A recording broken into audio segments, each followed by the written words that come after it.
జగిత్యాల జిల్లా ఇబ్రహీంపట్నం మండలం యామాపూర్ గ్రామంలో చెరువులు, కుంటలు, వాగులు నిండి పొంగి పొర్లుతున్నాయి. పెద్ద చెరువు నిండటంతో లో లెవెల్ బ్రిడ్జి దాటలేక రాకపోకలకు పలు అంతరాయాలు కలుగుతూ ఉన్నాయి. నియోజకవర్గంలో అన్ని గ్రామాల్లోని మొక్కజొన్న, పసుపు, వరి, సోయాబీన్, పత్తి పంటలు నీట మునిగిపోయాయి.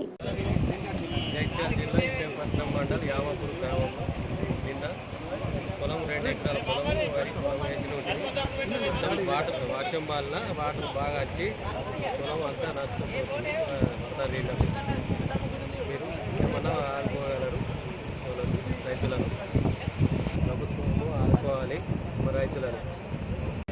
జగిత్యాల జిల్లా ఇబ్రహీంపట్నం మండలం యామాపూర్ అనే గ్రామంలో ఇంకా 40-50 సంవత్సరాల కింద పొంగిపోర్లంతా వర్షాలు పడడం వల్ల వాగులు వంకలు పొంగిపోర్లం వల్ల రైతులకు బాగా నష్టం జరిగింది. యామాపూర్ రైతులకు పంట నష్టం బాగా జరిగింది. మూటలు కొట్టుకుపోవడం కానీ నిన్ననే పొలాలు వేసిన వాళ్ళు మొత్తం కొట్టుకుపోవడం జరిగింది. దీన్ని మేము గ్రామం తరఫున ఎమ్మెల్యే గారి దృష్టికి తీసుకుపోయి వీళ్ళకి తగినంత పరిహారం ఇవ్వడానికి మా వంతు సహాయం చేస్తాము. మరియు అలాగే గ్రామ ప్రజలు కానీ రైతులు కానీ అందరూ ఎటు వెళ్ళకుండా జాగ్రత్తగా ఉండాలని, అందరూ ఇళ్ళలో అత్యవసరమైతే కానీ బయటకు రాకుండా ఉండాలని నా యొక్క మనవి.